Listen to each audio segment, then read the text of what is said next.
আজ আমরা তৃতীয় এবং চতুর্থ শ্রেণী উভয়ের জন্য একটি জরুরি জিনিস আমরা করব, প্র্যাকটিস করব বা শিখব। বিভাজ্যতা নিয়ম। কোন সংখ্যাকে আমরা কোন সংখ্যাকে একটি নির্দিষ্ট সংখ্যা দিয়ে ভাগ করা যায়, অর্থাৎ সেই সংখ্যাটা দ্বারা বিভাজ্য কিনা সেটা জানা যে পদ্ধতি, সেটা আমরা আজ শিখব। ইতিপূর্বে আমরা 2 দ্বারা বিভাজ্যতার নিয়ম এবং 3 দ্বারা বিভাজ্যতার নিয়ম শিখেছি। তাও আজ আমি সেই দুটো সংখ্যা দ্বারা বিভাজ্যতার নিয়ম আবার করে তোমাদেরকে শেখাবো। তারপর পরবর্তী সংখ্যা যেমন 4, 5, 6, 7, 9 এই সংখ্যাগুলি দ্বারাও বিভাজ্যতার নিয়মগুলি আমি আজ শেখাবো। তো এইটা প্রয়োজন কেন? অবশ্যই প্রয়োজন। 3, 4 উভয়ের ক্ষেত্রেই প্রয়োজন। 3 ক্ষেত্রে তো 2, 3 এর বিভাজ্যতার নিয়ম পাঠ্য বইতে আছে। 4 এর ক্ষেত্রেও প্রযোজ্য, কারণ আগামী যে অঙ্কগুলি আসছে তাতে মৌলিক উৎপাদকের বিশ্লেষণ করতে হবে, ওদেরকে যে উৎপাদক গাছ বানাতে হবে। তো সেই জন্য তাদের ক্ষেত্রে বিভাজ্যতার নিয়মটা শেখা খুব জরুরি, যাতে তারা সহজেই বিশ্লেষণগুলো করতে পারে। তো আমরা প্রথমে 2 দ্বারা বিভাজ্যতার নিয়মটা শিখব। 2 দ্বারা বিভাজ্যতার নিয়ম অতি সোজা। ইতিপূর্বে 3 ক্লাসের ছেলেমেয়েরা এবং 4 ক্লাসের ছেলেমেয়েরা এগুলো করেছে। তাও আরেকবার আমি দেখিয়ে দিচ্ছি। 2 দ্বারা বিভাজ্য। বিভাজ্য মানে ভাগ করা হবে, ভাগ শেষ থাকবে না, সেটাকে বলছে বিভাজ্য। হ্যাঁ, ভাগ যে কোনো সংখ্যাকে হয়তো তার থেকে যে কোনো ছোট সংখ্যা দিয়ে ভাগ করা যায়, বড় সংখ্যা দিয়েও ভাগ করা যায়, সে দশমিকে আসে, যেটা তোমরা এখনো জানো না। যে কোনো সংখ্যাকে যে কোনো সংখ্যা দিয়ে ভাগ করা যায়, কিন্তু সেই ভাগটা মিলে যায় যে সংখ্যা দ্বারা, সেই সংখ্যাটিকেই বলা হয় ওই সংখ্যা দ্বারা বিভাজ্য। তো আমরা আজকে 2 দ্বারা বিভাজ্যতার নিয়মে কি জানবো না, কোন কোন সংখ্যাকে 2 দিয়ে ভাগ করা যায়, অর্থাৎ 2 দ্বারা বিভাজ্য সংখ্যাগুলি কিভাবে বুঝবো। তো 2 দ্বারা বিভাজ্যতার নিয়ম খুব সোজা। যদি একটি সংখ্যা সেটা যত অঙ্কেরই সংখ্যা হোক, যদি একটি সংখ্যা সেটা যত অঙ্কেরই সংখ্যা হোক, সেই সংখ্যাটি এককের ঘরে, শুধুমাত্র এককের ঘরে, শুধুমাত্র এককের ঘরে যদি 0 অথবা 2 অথবা 4 অথবা 6 অথবা 8 এই 5টি সংখ্যার যে কোনো একটি থাকে, তাহলে আমরা অনায়াসেই বলে দেবো সেই সংখ্যাটি 2 দ্বারা বিভাজ্য, অর্থাৎ সংখ্যাটি জোড় সংখ্যা। যে সংখ্যায় 2 দ্বারা বিভাজ্য সেই সংখ্যাটি জোড় সংখ্যা। তাহলে এই সংখ্যাগুলি যদি এককের ঘরে থাকে, যে এককের ঘর মানে তো একটাই ঘর, সেই এককের ঘরে এই সংখ্যাগুলির যে কোনো একটি যদি থাকে, 0 বা 2 বা 4 বা 6 বা 8, এই যে কোনো সংখ্যার একটি যদি থাকে, তাহলে সেই সংখ্যাটা 2 দ্বারা বিভাজ্য। এবার আসবো আমরা 3 দ্বারা বিভাজ্যতার নিয়মে। 3 দ্বারা বিভাজ্যতার নিয়মটাও খুবই সোজা, এবং 3 দ্বারা বিভাজ্যতার নিয়মের সাথে 9 দ্বারা বিভাজ্যতার নিয়মের সিমিলারিটি আছে, একই রকম। তাও আমি 9 দ্বারা বিভাজ্যতার নিয়মটা আবার পরে বলবো। এখন 3 দ্বারা বিভাজ্যতার নিয়মটা সম্পর্কে একটু বলি।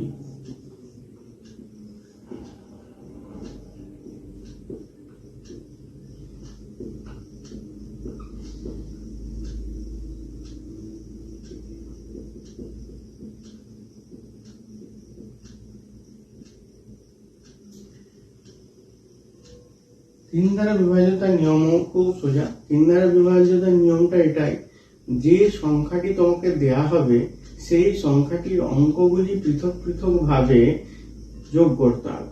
নিয়ে যোগ করার পরে যে যোগফলটি পাবো সেই সংখ্যাটিকে যদি আমি 3 দিয়ে ভাগ করে দেখি, যে সংখ্যাটি 3 দিয়ে ভাগ করা যাচ্ছে অর্থাৎ 3 দ্বারা বিভাজ্য অর্থাৎ ভাগশেষ কোনো থাকছে না, তখনই আমরা বলবো সংখ্যাটি 3 দ্বারা বিভাজ্য। আচ্ছা যাক এক সংখ্যা লিখি আমরা, যেমন ধরে নাও এই যে সংখ্যাটি আমি লিখলাম, এই সংখ্যাটি কি কি অঙ্ক আছে, 5 আছে, 8 আছে, 2 আছে, সেগুলো আমরা আলাদা আলাদা করে নিই। 5 যোগ 8 যোগ 2 যোগ করলে কত, 4 × 5 = 13, 13 দিয়ে 15। এই 15 সংখ্যাটি 3 দ্বারা বিভাজ্য। 15কে 3 দিয়ে ভাগ করা যায়, 3 × 5 = 15। তাহলে 15 সংখ্যাটি যদি 3 দিয়ে ভাগ করা যায়, 3 × 5 = 15 যদি হয়, তাহলে এই যে সংখ্যাটা, যে 582 সংখ্যাটি আমরা দিয়েছিলাম, এই সংখ্যাটিও 3 দ্বারা বিভাজ্য হবে, অবশ্যই 3 দ্বারা বিভাজ্য হবে। আরো একটি বড় সংখ্যা ধরে নাও, একটি আমি 7 অঙ্কের সংখ্যা লিখছি। 3 5 8 4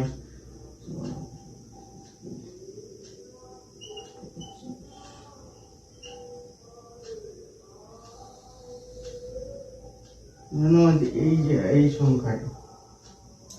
এই সংখ্যাটি 3 দ্বারা বিভাজ্য কিনা বুঝবে এবারে। আর তো 3 দ্বারা বিভাজ্য মানে 3 দিয়ে ভাগ করা যাবে কিনা, তো একটা পদ্ধতি 3 দিয়ে আমি অনায়াসে 3 দিয়ে ভাগ করে দেখতে পারি, কিন্তু সেটা খুবই বড়, বা এটা শুধুমাত্র 7 অঙ্কের সংখ্যা বলছে, এর থেকেও বড় সংখ্যা দেওয়া হতে পারে।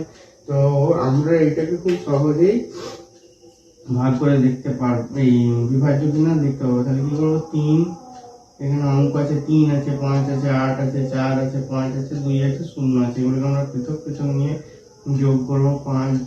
3 যোগ 5 যোগ 8 যোগ 4 যোগ 5 যোগ 2 যোগ 0 যোগ করলে কত পাবো, 3 5 3 8 18 16 16 4 20 20 25 25 27। এই যে 27 সংখ্যাটি আমরা পেলাম, এই 27 সংখ্যাটিকে আমরা 3 দিয়ে ভাগ করতে পারি, 3 9 27। অতএব এই যে সংখ্যাটি একক দশক শতক হাজার অযুত লক্ষ নিযুত 35,84,520, এই যে সংখ্যাটি, এই সংখ্যাটি 3 দ্বারা বিভাজ্য। তাহলে 3 দ্বারা বিভাজ্যের নিয়ম কি হলো না, 3 দ্বারা বিভাজ্যতার ক্ষেত্রে যে সংখ্যাটি আমাকে দেওয়া থাকবে তার অঙ্কগুলিকে পৃথক পৃথক ভাবে নিয়ে সেই অঙ্কগুলির সমষ্টি অর্থাৎ যোগফলকে যদি 3 দিয়ে ভাগ করা যায়, তাহলে আমরা সহজেই বলতে পারবো যে ওই প্রদত্ত সংখ্যাটি, প্রথমে যে সংখ্যাটি দেওয়া হয়েছিল সেই সংখ্যাটি 3 দ্বারা বিভাজ্য। দেখো এত বড় সংখ্যাটাকে 3 দিয়ে ভাগ করা আর এই 27 সংখ্যাটাকে 3 দিয়ে ভাগ করা সোজা। তাহলে আমরা এত বড় সংখ্যাটা 3 দিয়ে ভাগ করে বলবো যে সংখ্যাটি 3 দ্বারা বিভাজ্য, তা না বলে আমরা অনায়াসেই 27, আমরা নামটা পড়লেই 3 এর ঘরে 3 9 27 খুব সহজেই বলে ফেলতে পারবো। তো তখন আমরা খুব সহজেই বুঝতে পারবো যে এই সংখ্যাটা 3 দ্বারা বিভাজ্য।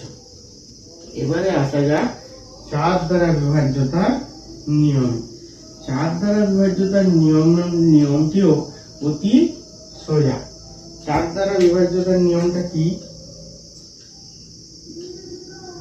4 দ্বারা বিভাজ্যতার নিয়মটা সোজা এই কারণে, 4 দ্বারা বিভাজ্যতার নিয়মে তোমাকে যত বড় সংখ্যাই দিই, যত অঙ্কেরই সংখ্যা দিই, আমাকে শুধুমাত্র একক এবং দশকের ঘরের সংখ্যাটি কি আছে সেই দুটো সংখ্যাকে নিয়ে যদি আমরা 4 দিয়ে ভাগ করে দেখি, যদি ভাগ মিলে যায় অর্থাৎ 4 দিয়ে বিভাজ্য হয়, তাহলে ওই পুরো সংখ্যাটাই 4 দ্বারা বিভাজ্য হবে। সংখ্যা যত অঙ্কেরই হোক, আমি শুধুমাত্র একক আর দশক মিলে যে সংখ্যাটা পাচ্ছি সেই সংখ্যাটা নেব, নিয়ে সেইটাকে 4 দিয়ে ভাগ করে দেখব। আর যদি একক দশক উভয় ক্ষেত্রেই শূন্য থাকে, একক দশক উভয় ক্ষেত্রেই শূন্য থাকে, তাহলে সংখ্যাটা 4 দ্বারা বিভাজ্য হবে। অর্থাৎ যেমন ধরে নাও 100, 100 এককেও শূন্য আছে, দশকেও শূন্য আছে। 1000 এককেও শূন্য আছে, দশকেও শূন্য আছে। হচ্ছে তোমার 9900 এককেও শূন্য আছে, দশকেও শূন্য আছে। এই সংখ্যাগুলি সব 4 দ্বারা বিভাজ্য। এগুলো চোখে দেখে আমরা বুঝতে পেরে যাবো যে সংখ্যাটি 4 দ্বারা বিভাজ্য। কিন্তু অন্যান্য কোন কোন সংখ্যা 4 দ্বারা বিভাজ্য সেইটা জানতে গেলে আমাকে করতে হবে কি, সংখ্যা যত অঙ্কেরই সংখ্যা দিই, ধরে নাও আমি একটা সংখ্যা লিখছি 5, 7, 9, 4, 8, 3, 2। এই যে এত বড় আমি একটা সংখ্যা লিখলাম, এই সংখ্যাটা শুধুমাত্র একক দশক মিলে যে সংখ্যাটা আছে, অর্থাৎ এই 32 যে সংখ্যাটা, এই 32 সংখ্যাটাকে যদি আমি 4 দিয়ে ভাগ করি, 4 আসছে 32, তাহলে এই সংখ্যাটা, এই যে একক দশক শতক হাজার অযুত লক্ষ নিযুত 57,94,832, এই সংখ্যাটা পুরোটাই 4 দ্বারা বিভাজ্য। শুধুমাত্র একক দশকের সংখ্যাটাকে 4 দিয়ে ভাগ করে দেখে আমি বুঝতে পারলাম যে এই 7 অঙ্কের সংখ্যাটাই 4 দ্বারা বিভাজ্য। এছাড়া যদি এরকম সংখ্যা থাকে 7, 9, 6, 5, 4, 0, 0, এই যে একক আর দশকের ঘরে যদি শূন্য থাকে, তাহলে আমরা চোখ বুঝিয়েই বলে দিতে পারবো যে সংখ্যাটা 4 দ্বারা বিভাজ্য। এর জন্য কোন রকম ভাগ গুণ কিছুই করার প্রয়োজন নেই, খালি দেখেই আমরা বলে দিতে পারবো যে এই সংখ্যাটি 4 দ্বারা বিভাজ্য, যদি একক দশক উভয়ের ঘরেই শূন্য থাকে। আর যদি তা না হয়, যদি এরকম থাকে একক বা দশকের ঘরে সংখ্যা যদি থাকে, বা একক বা দশকের যে কোনো একটা ঘরে শূন্য আছে, সেক্ষেত্রে আমাকে ভাগ করে বলতে হবে। তো ধরে নাও একটা সংখ্যা আছে এইরকম,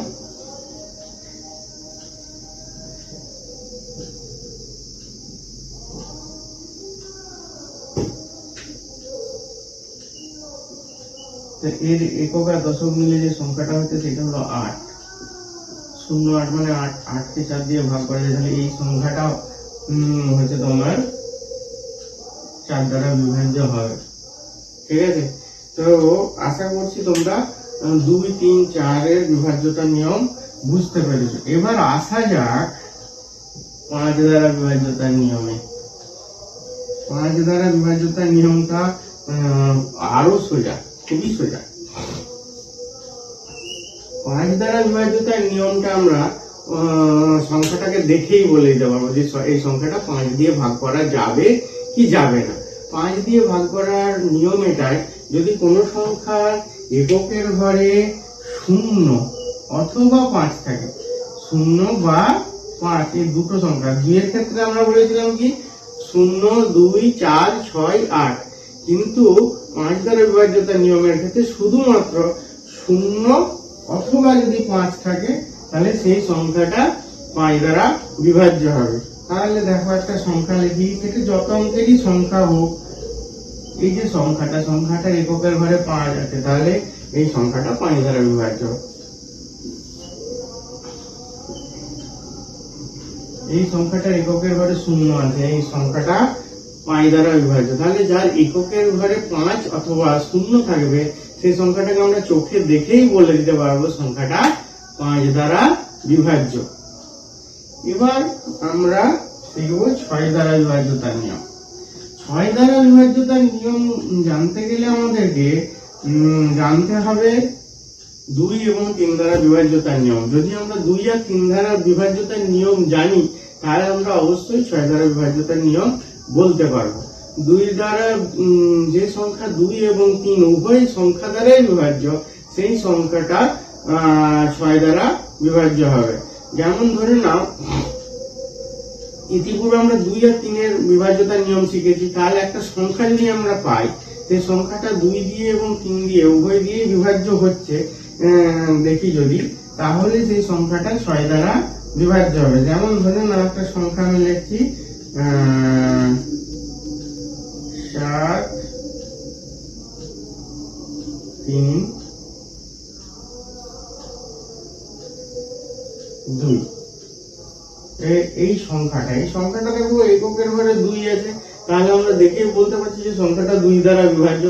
যে সংখ্যার এককের ঘরে 0, 2, 4, 6, 8 এই 5টার মধ্যে যে কোনো একটা থাকে, তো এর এককের ঘরে তো 2 আছে, আমরা দেখতেই পাচ্ছি, তাহলে এই সংখ্যাটা 2 দ্বারা বিভাজ্য। আর 3 দ্বারা বিভাজ্যতার নিয়ম কি ছিল? না এই সংখ্যাগুলোর অঙ্কগুলোকে আলাদা আলাদা করে নিয়ে যোগ করব, যোগ করে যে যোগফলটা পাবো সেই যোগফলটাকে যদি আমরা 3 দিয়ে ভাগ করে ভাগটা মিলে যায় অর্থাৎ বিভাজ্য হয়, তাহলে সংখ্যাটা 3 দ্বারা বিভাজ্য হবে। তো এই ক্ষেত্রে দেখা গেল যে মিলে গেছে। তাহলে যে এই যে 732 সংখ্যাটা পেলাম, এই সংখ্যাটা 2, 3 উভয় সংখ্যা দ্বারাই বিভাজ্য, অর্থাৎ এই সংখ্যাটা 6 দ্বারাও বিভাজ্য হবে। এবার আমি যে কথাটা বললাম সেটা ঠিক কিনা সেটা একটু পরীক্ষা করে দেখি, দেখি এই সংখ্যাটাকে 6 দিয়ে ভাগ করা যায় কিনা।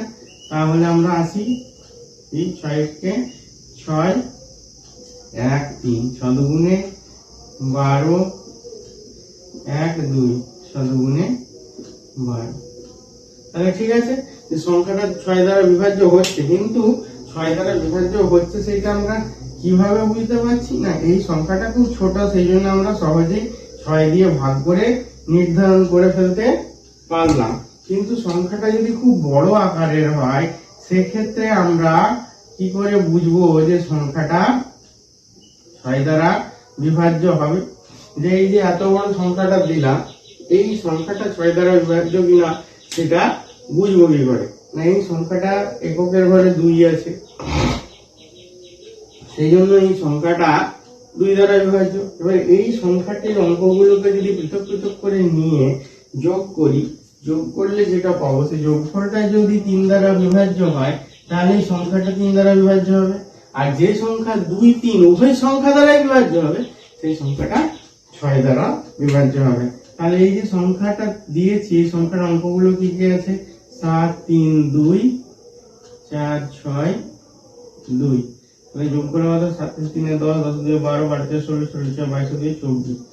24 সংখ্যাটি 3 দ্বারা বিভাজ্য, 24 কে 3 দিয়ে ভাগ করা যায়, 3 আসে 24। তাহলে এই সংখ্যাটা, এই যে এত বড় সংখ্যাটা, এই সংখ্যাটা 3 দ্বারা বিভাজ্য হবে। অর্থাৎ যদি আমি পূর্বেই বলেছি যে এককের ঘরে 2 আছে মানে এটা 2 দ্বারা বিভাজ্য, আবার 3 দ্বারাও বিভাজ্য হলো, অতএব এই সংখ্যাটা 6 দ্বারা বিভাজ্য হবে। তাহলে 6 দ্বারা বিভাজ্য তার আলাদা কোনো নিয়ম নেই, 2 দ্বারা 3 দ্বারা যে সংখ্যা বিভাজ্য সেই সংখ্যাটা 6 দ্বারা বিভাজ্য। উভয় 2 এবং 3 উভয় সংখ্যা দিয়ে বিভাজ্য হতে হবে, তবেই সেটা 6 দ্বারা বিভাজ্য। শুধু 3 দিয়ে বিভাজ্য বা শুধু 2 দিয়ে বিভাজ্য হলে হবে না। যে সংখ্যা 2 3 উভয় সংখ্যা দিয়ে বিভাজ্য সেই সংখ্যাটা 6 দ্বারা বিভাজ্য।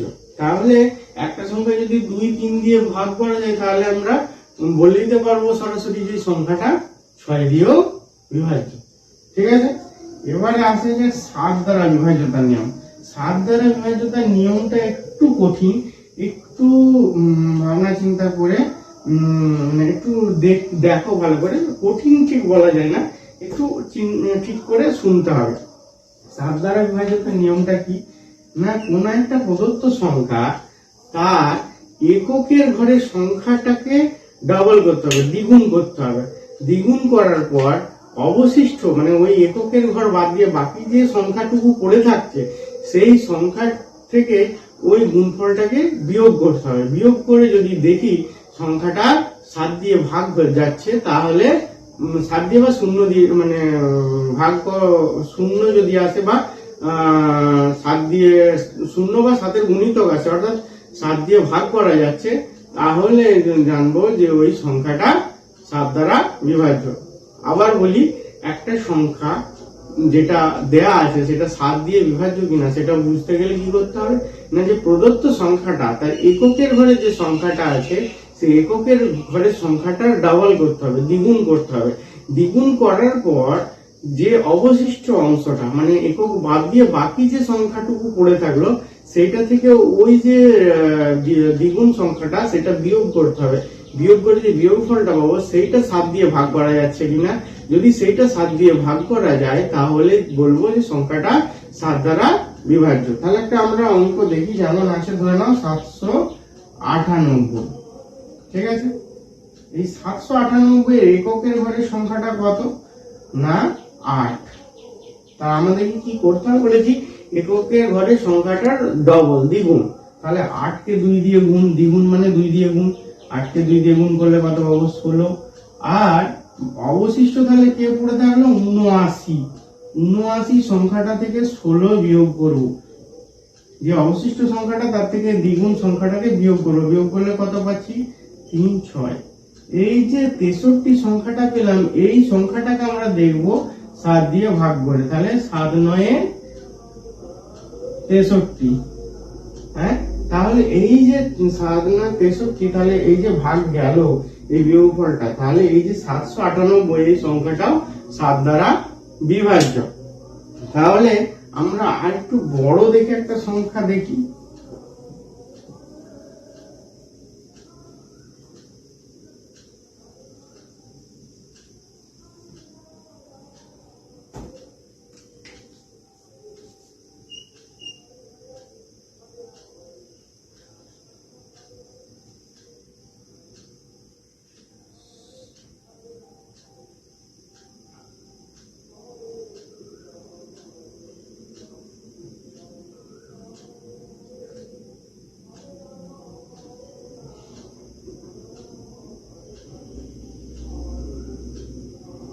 এই যে সংখ্যাটা 7 দিয়ে বিভাজ্য কিনা কি করে বুঝবো? না, এর একক আর দশক মিল, এই এককের ঘরে আছে 4, এই 4টার ডবল করবো। 4-এর ডবল মানে কত? 4-কে 2 দিয়ে গুণ, 4-কে 2 দিয়ে গুণ মানে 8। এবার অবশিষ্ট যেটা পড়ে রয়েছে 540, 540 থেকে এই 8টা বিয়োগ করবো, 8টা বিয়োগ করে কত পাবো? 2 3 5। এবার এই 532কে আমরা 7 দিয়ে ভাগ করে দেখবো, 7 দিয়ে ভাগ করে 7 7-এ 49, 4 2 7 6 42। তাহলে বোঝা গেল যে এই সংখ্যাটা 7 দ্বারা বিভাজ্য। তো 7 দ্বারা বিভাজ্যতার নিয়মটা আমরা জানলাম। 8 দ্বারা বিভাজ্যতার নিয়ম সে অর্থে কিছু নেই। 8 দ্বারা বিভাজ্যতার নিয়ম হচ্ছে যে 2 দ্বারা বিভাজ্য, 4 দ্বারা বিভাজ্য সংখ্যা 8 দ্বারা বিভাজ্য হতে পারে। তো 2 দ্বারা মানে 4 দ্বারা মানে কিন্তু 2 দ্বারা বিভাজ্য হবে। 8 দ্বারা বিভাজ্যতার নিয়ম ওই সেম একই রকম। এবার রইল বাকি 9 দ্বারা বিভাজ্য। 9 দ্বারা বিভাজ্যতার নিয়ম 3 দ্বারা বিভাজ্যতার নিয়মের মতোই, একদম সেম। 9 দ্বারা বিভাজ্যতার নিয়মটা কি? না, ওই একটা প্রদত্ত সংখ্যার অঙ্কগুলোকে পৃথক পৃথক ভাবে নিয়ে যোগ করে যোগফলটাকে 9 দিয়ে ভাগ করা, একদম 3 যা 3-এর মতোই। কিন্তু যে সংখ্যা 3 দিয়ে বিভাজ্য সে সংখ্যায় 9 দিয়ে বিভাজ্য এরকম নয়। যে সংখ্যাকে 9 দিয়ে ভাগ করা, যেমন ধরুন 6কে 3 দিয়ে ভাগ করা যায়, কিন্তু 9 দিয়ে কি ভাগ করা যায়? সেই জন্য সব সংখ্যায় যে 3 দিয়ে বিভাজ্য হলে 9 দিয়ে বিভাজ্য হবে এরকম কিছু নয়। তো সেই কারণে 9 দ্বারা বিভাজ্যতার ক্ষেত্রেও করতে হবে যে আমাকে যে অঙ্কগুলো আছে সে অঙ্কগুলোকে পৃথক পৃথক ভাবে নিয়ে যোগ করতে হবে, যোগ করে 9 দিয়ে ভাগ করে দেখতে হবে। তাহলে আমরা দেখি একটা সংখ্যা, যেমন আছে ধরুন 4 3 5 6। এই যে সংখ্যাটা, এই সংখ্যাটা কে আমরা দেবো 9 দিয়ে বিভাজ্য কিনা। তাহলে কি করবো? সেম একই রকম 4 3 5 আর 6 যোগ করব। 4 3 5 6 যোগ করলে কত পাচ্ছি? 4 3 7 7 5 12 18। 18 সংখ্যাটি 9 দ্বারা বিভাজ্য। 9 2 গুণে 18। 18 সংখ্যাটি যেহেতু 9 দ্বারা বিভাজ্য, অতএব 4356 সংখ্যাটি 9 দ্বারা বিভাজ্য হবে। 9 দ্বারা বিভাজ্যতার নিয়মটি খুবই সোজা। 9 দ্বারা বিভাজ্যতার নিয়মটি একদম 3 দ্বারা বিভাজ্যতার নিয়মের মতোই, শুধুমাত্র সেক্ষেত্রে 3 দিয়ে ভাগ করতে ছিল, এক্ষেত্রে 9 দিয়ে ভাগ করতে হবে। এইটা তফাৎ, আর কোনো তফাৎ নেই। তাহলে 9 দ্বারা বিভাজ্যতার নিয়মটাও আমরা আজ শিখলাম। এরপরে আসা যাক 10 দ্বারা বিভাজ্যতার নিয়ম। 10 দ্বারা বিভাজ্যতার নিয়মও খুব সোজা। 10 দ্বারা বিভাজ্যতার নিয়মটা কি? না, কোনো সংখ্যার এককের ঘরে যদি শূন্য থাকে, কোনো সংখ্যার এককের ঘরে যদি শুধুমাত্র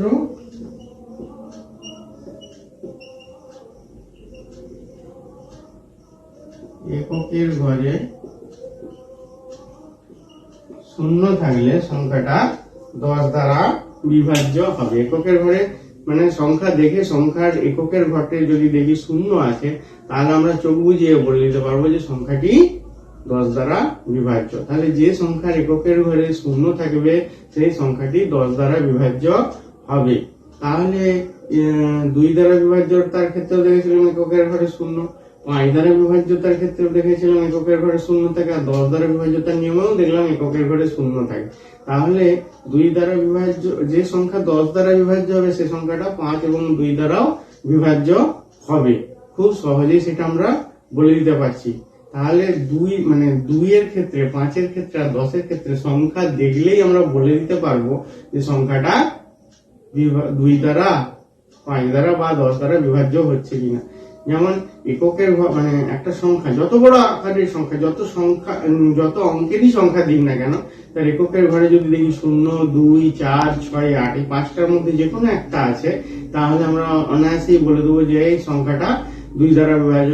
যদি দেখি এককের ঘরে 0 আর 5 এই দুটো সংখ্যার মধ্যে যে কোনো একটা আছে, তাহলে বলে দেবো এই সংখ্যাটা 5 দ্বারা বিভাজ্য। আর যদি দেখি এককের ঘরে 0 আছে, তা অনায়াসেই বলে দেবো সংখ্যাটা 10 দ্বারা বিভাজ্য। তো আজ আমরা 2 থেকে 10 পর্যন্ত সংখ্যাগুলি বিভাজ্যতার নিয়ম শিখলাম 8 বাদে। হ্যাঁ, 8-এর সেরকম নির্দিষ্ট কোনো নিয়ম আমার ঠিক জানা নেই, হয়তো থেকে থাকতে পারে, আমি ওই জন্য শেখাতে পারলাম না, দুঃখিত। বাকি সব সংখ্যাগুলির বিভাজ্যতা কিভাবে হয় সেটা আমরা বলে দিলাম, শিখলাম। তো তোমরা একটু এই ক্লাসটা ভালো করে ফলো করবে, ভিডিওটা একটু ঘুরে ঘুরে দেখে বোঝার চেষ্টা করবে, কারণ পরবর্তী ক্লাসের ক্ষেত্রে এই বিভাজ্যতাটা খুব প্রয়োজনীয়, বিশেষ করে 4 এর ক্ষেত্রে। কারণ উৎপাদকে বিশ্লেষণ যখন আমরা করব, সেক্ষেত্রে মৌলিক সংখ্যা যেগুলো, যেমন 2, 3, 5, 7, হ্যাঁ, এই সংখ্যাগুলো দিয়ে ভাগ করা যাচ্ছে কিনা কোনো সংখ্যাকে, সেগুলো জানতে হলে এই নিয়মগুলো জানা খুবই জরুরি।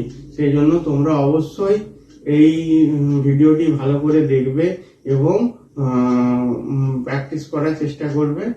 নিজেরাই কিছু সংখ্যা লিখে লিখে ভাগ যাচ্ছে কিনা সংখ্যা দিয়ে, হ্যাঁ, 7 দিয়ে, 5 দিয়ে, 3 দিয়ে, সেগুলো তোমরা ভালো করে লক্ষ্য করবে। ধন্যবাদ।